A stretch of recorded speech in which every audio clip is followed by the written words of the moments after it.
r/NoSleep. Posted by u/dollcollective. I'm staying with my aunt who I've never met before and I think something bad might happen to me. Esther wasn't kidding about waking me up in the morning. I was awoken by a sharp knock on my door at 7 a.m., just as the sun rose.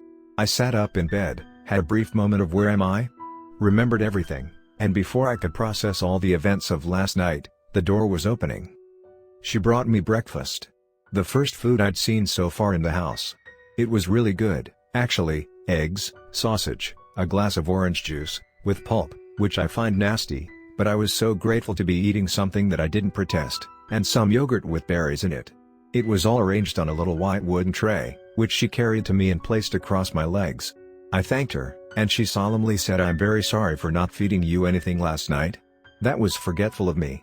I assured her that it was all right, and she shook her head, the same blank look as always, and said, "No, it's not. You're too skinny." I ate everything hungrily, and she walked around my room, opening the curtains like she was my personal maid. I told her she didn't have to do that, but she insisted that she wanted to. Then, she opened the bureau I emptied all of my stuff into last night. I made a noise of protest, but she closed it immediately, and just said, "You've unpacked. Good. I want you to be comfortable here." A bit of a breach of privacy, but it's not like she rooted around, just peeked. Now with food in my belly, and the house filled with light, I felt silly for being so jumpy last night. I can't justify the bad feelings I get here. Nothing has happened that's actually supernatural or entirely creepy, it's all just the slightly odd habits of a woman whose sister just died. After breakfast, I got dressed and made my way downstairs to drive into town and call Winnie like Aunt Esther suggested last night. The house was infinitely easier to navigate by daylight, and I found the staircase in just a few minutes. One odd thing, though, all the hallways definitely have lights. I don't know why I struggled so much to find the switches last night, probably my paranoia acting up, but looking up, they're all lined with perfectly good electric lights. I passed the room with the painting again, and in the daylight, the family looked very normal. I still don't like Michael's look, but he's a lot less intimidating in sunshine as opposed to middle of the night phone flashlight lighting. I didn't dwell. I was excited to hear Winnie's voice. Coming down the stairs, I heard running water, and followed the sound to find Esther washing my dishes in the sink. I didn't see any dishes from her. She probably woke up and ate hours before the sun rose. She has that energy. I lightly knocked on the wall to alert her of my presence, and her head swung toward me, looking somewhat angry. She went blank again upon seeing me, though, tilting her head slightly and asking what I needed. "I'm heading into town to call my husband," I informed her. "Do you need anything while I'm there?" I asked mostly as a pleasantry, but she wheeled around and pulled a sheet of paper from a drawer. "How sweet of you to ask. Would you grab a few things from the general store for me?" The paper listed very basic items: eggs, salmon, yogurt, sweet potatoes, broccoli, blackberries, and a few more random things. Also from the drawer she produced a single $20 bill, as straight as if she'd ironed it. "This should cover everything." I told her I'd get everything, no problem, though I somehow doubted $20 would be enough. It wasn't a big deal. I didn't mind paying from my own pocket because I assumed the food would continue to go towards feeding me as well as her. I walked out into the Georgia sunshine, climbed into my rental car, and headed off with just my keys, list, money, and phone. The drive into town took about 20 minutes down a surprisingly well-maintained country road. I didn't see anything on the way except a couple cemeteries, a gas station, and countless trees. The woods were surprisingly dense. I tend to picture the South as cowboy country. You know, big deserts and open plains? I know that's probably more the Southwest I'm picturing, but the sheer amount of trees in this part of Georgia is fascinating. I knew I was close to town because my phone started buzzing with notifications in the passenger seat. Stuff I missed last night? Sure enough, buildings began to appear. The town is nothing special. If you Google small town America, you can find 50 places that look just like it. Blocks of brick 2- or 3-story buildings attached to each other, a few boarded up windows of failed businesses, a barber shop, a restaurant that claims to have the best peach cobbler in the county, and finally the general store I was instructed to go to. The only building breaking the monotony is the tall white church on the edge of town, complete with the stereotypical bell and ominous sign out front that simply says, "The Lord is calling. Pick up." I parallel parked at the first opportunity and grabbed my phone. 6 texts, a slew of Reddit notifications, and 2 emails. I checked the emails first, quickly. Both spam. I skimmed the texts, 2 of which were from coworkers and 4 of which were from Winnie. The first, a quick reply, "Okay, talk to you tomorrow." Then pictures of our cats, special needs, insanely cute, love Winnie more than life, and messages about how they missed me. I pressed the call button. She picked up on the 3rd ring. "Hey, baby. Why are you up so early?" I grinned into the phone. I couldn't help it. Aunt Esther likes to wake up at dawn, apparently. But she made me breakfast, so I don't mind that much. "So you two are getting along? That's great." I didn't want my loving wife to worry about me, so I crushed my urge to explain my aunt's weirdness. Instead, I put the most positive spin possible on my trip. "Yeah, it's nice here. Honestly, this break from the city is totally what I needed. There's a lot of trees, the small town is really cute, and, holy shit, apparently my mom's family is rich? My aunt lives in this huge plantation house. It's freaky. It's kind of empty. I guess when you have that many rooms, you run out of furniture to put in them. But it's really pretty. The architecture is amazing." "That's great. That all sounds great. So, when's the funeral?" I paused. "We haven't actually talked about that yet. Definitely sometime this week, though." "Are you meeting the rest of the family? Who all is coming?"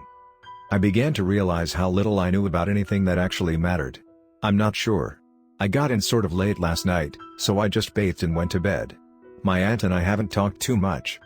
"Bathed? Like, you showered?" "Actually, you're not gonna believe this, my room doesn't have a shower. Just a tub." We were on the phone for almost an hour. I asked Winnie a lot of questions about how things were, when she was going to work today, how the cats were, what she ate last night, etc. etc. Just hearing her talk soothed me. She has the sweetest voice, seriously, and I'm sure everyone in the world thinks that about their wife, but it's the perfect combination of soft and firmly reassuring. I really love her. During the phone call, a few people walked by my car, and almost every single one stopped and looked at it. It weirded me out, but I guess in a town that tiny, everybody knows everybody, and I'm clearly an outsider. It wasn't long looks, or creepy looks, just a pause in their walk, a confused stare at my license plate, and then a brisk walk away. I guess I'm just accustomed to the city where nobody notices anybody. You can scream and roll on the floor in a subway car and nobody even looks up from their book. I walked into the general store and I was once again greeted by everyone looking at me. They tried to politely return to their shopping, but I could sense them thinking, "Who is that?" The man behind the register, at least, smiled warmly. "May I help you?" I think it's the first smile I've seen since getting here.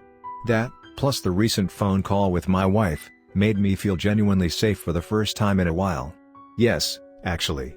My aunt gave me this list. I'm just trying to find these things for her. He took the list from me, examined it for a moment, then looked up at me with a gasp. "You're Ruth's daughter."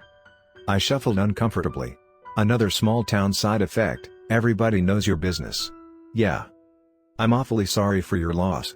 She was always kind, ever since she was a kid." The man didn't look like he could be much older than my mom, so his words confused me. "We grew up together," he explained. "I missed her in all those years she was away. We all did."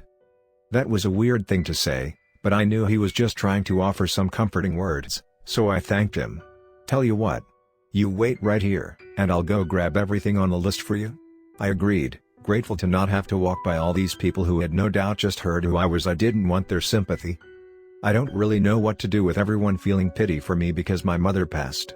We had barely spoken in so many years that it's not like her death is changing much for me. But in a way, my lack of feeling about it makes me feel awful, maybe worse than normal grief, because I feel such intense guilt for not caring that much about my mother dying. I mean, estranged or not, she's my mom. And if I'm being honest with myself, I barely knew her. I certainly didn't know she came from this tight-knit, apparently affluent rural Georgian community. I didn't know all these people were going to miss her, too. They're probably grieving her more than I am. And that thought makes me feel so much shame that I have to not think about it, or I'd probably lose my shit. The man reappeared with my groceries. I glanced through the baskets, which made him laugh and assure me that everything was there. I handed him the 20, which he looked at for a minute, hesitating. Maybe he was considering giving me a freebie because of my dead mom. After that weird moment, he grabbed it and thanked me without actually entering a total into the register or scanning anything I bought. I was confused. I definitely bought more than $20 of groceries. But I guess he decided against the dead mom freebie and gone for the dead mom discount. I didn't press the issue. He even went the extra mile and helped me carry my bags to my car, which I thought was a questionable business move when he had other customers in the store, but I guess he knew and trusted all of those people personally. Maybe it was his southern gentleman instincts kicking in, refusing to let a little lady like me carry her own stuff to her car. After securing the bags on the floor of my backseat to his level of satisfaction, he extended his hand for a handshake, which I accepted. As he clutched my hand, he looked me deep in the eyes. "Tell your aunt that Gabe said hello, and to make sure her pretty niece stays safe." I just nodded. He marched off, back to tending his counter, and I got in my car and started the drive back. It was about 10 o'clock in the morning by now. Esther was standing on the porch again when I arrived, just like the first time I realized she was even wearing the same black dress. Some kind of morning outfit? She helped me carry the groceries to the kitchen, and I wanted to help put them away, but she said that I didn't know the kitchen like her, and it would be easier if she did it herself. She said she'd put a kettle on the stove and we'd have tea once she had everything in its proper place. I left her to it, sitting in an adjoining room, sparsely furnished, just like every other area of the house, but had a comfy couch to sit on. We drank tea. She didn't start any conversation, and the ones I tried to start with small talk. "The weather's nice today, not too warm despite the sun. What kind of tea is this? It's really good. Do you want help making lunch?" died quickly. I told her what Gabe had told me to relay, and she nodded slowly, then simply said that was good of him to say. I had given up on really talking when she finally asked, "How is your husband?" "Really great. He's at work right now, but we talked on the phone for an hour when I first got into town." Aunt Esther turned to make eye contact with me, and only then did I realize she hadn't looked at me for this entire conversation before then. An hour is a long time to talk on the phone. "You two must be very happy." I smiled, glad to have found a conversation topic that seemed to actually engage her. "Yes, we are. Have you ever been married?" Her voice soured ever so slightly. "Oh, no. That was never for me." The talk lulled again, and I tried to jumpstart it, not wanting to lose the moment of connection I thought we were just beginning to have. "Aunt Esther, when is the funeral?" "Wednesday." "Wednesday? It's Sunday. Why did I come into town so early?" "Oh. I see. It was originally going to be Monday, but when you arrived, we had to reconsider some things." I didn't like the sound of that. "What does that mean?" "Oh, nothing, Miriam. We just didn't know you'd be such a city girl. But your mother wanted that for you, I suppose." "What does that have to do with the funeral?" "Nothing, really. We just moved the day because we wanted to." I was hopelessly confused, so I tried a different angle. "Who all is coming to the funeral?" "Everyone." A quiet moment passed between us. I expected her to explain, but she didn't. "Who all is that?" "Everyone, Miriam. The whole family." "Where will they be staying?" "In their houses, I presume." I was surprised she'd said so much, and I wanted her to keep going. "They all live around here?" "They certainly do." "Do I have a lot of family? Uncles, aunts, cousins?" "Yes, our family is very large." "What about my grandparents? Are they alive?" She nodded slightly. "Michael will be there." After that was said, she abruptly stood up and went back to the kitchen, calling that it was high time she made some brunch. The rest of the day was largely uneventful, honestly. We ate brunch. I tried to do some work on my laptop, but there's only so much I can get done offline. We had dinner, then supper. It felt like she was overcompensating for forgetting to feed me yesterday by feeding me excessively today, or maybe she was just cooking to have something to do to avoid me. I get the sense that she doesn't like me all that much, no matter how nice she's trying to be with her hospitality and cooking. She kept insisting I eat more, once again citing how skinny I am. When the sun began to set around 8, I actually found myself a bit sleepy. Yesterday, her insistence that I go to bed immediately upon arrival seemed odd, but now that I know she wakes up at dawn, it makes sense. I was actually dozing off by the time it was fully dark, and I was ready to never update this Reddit thread, feeling that I'd horribly misjudged my aunt and I was overreacting entirely last night. But then I woke up. There's no clock in my room, so I wasn't sure what time it was at first, but it felt like hours had passed since I fell asleep at sunset. Checking my phone, I saw that it was 3 o'clock in the morning. At first, I didn't know why I had woken up. My room was silent and dark, just as it had been when I hit the hay initially. No moonlight came through the windows, much less falling in my eyes, so that hadn't been why I woke. And my phone had no notifications, of course, because I only have signal in this specific corner, so that wasn't it. And then I heard the voices. They were very quiet, but definitely two people exchanging words. I think below me, but maybe in the room next to me? But it didn't get any louder when I tried pressing my ear to the wall in my bathroom, so I'm inclined to think below me. I couldn't make anything out, but I know it was a man and a woman, or at the very least a person with a low voice and a person with a high voice. I couldn't even really read the tone. But they were talking for a long time. They were talking for long enough that it woke me up despite the low volume, and they didn't stop until about 20 minutes ago. What the fuck? Who is my aunt talking to downstairs? In the middle of the damn night? I wanted to go sneak to the staircase and see if I could hear, but this is where I really started to panic. I couldn't open my door. There's not a logical explanation for that. I didn't lock myself in here. The door is too old for that, anyways. Even if I wanted to, it requires a key. And I definitely didn't somehow break the door. As my aunt keeps on reminding me, I'm tiny. So why? She must have locked me in here. Or whoever she's talking to did. But why didn't I wake up to hear the key turning, then? I don't understand what's going on here. I'm sort of panicking. I know that on my last post everyone told me to leave. But until now, I didn't really see a reason.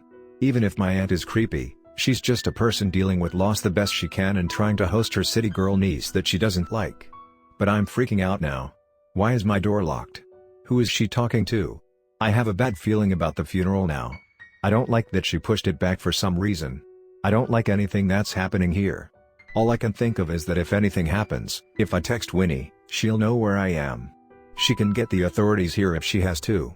I haven't resorted to that yet, because I don't want to terrify her, and if she called the cops now, what would they say? Your door was locked? That's not illegal? Jesus. This situation is getting freaky. I'm not going to stay for the funeral. Tomorrow, I'm going to ask to see my mom's stuff. I'll pick what I want. I'll tell Aunt Esther that I'm going into town to pray, or something, and I'll drive straight to the airport. Any theories or tips would be greatly appreciated.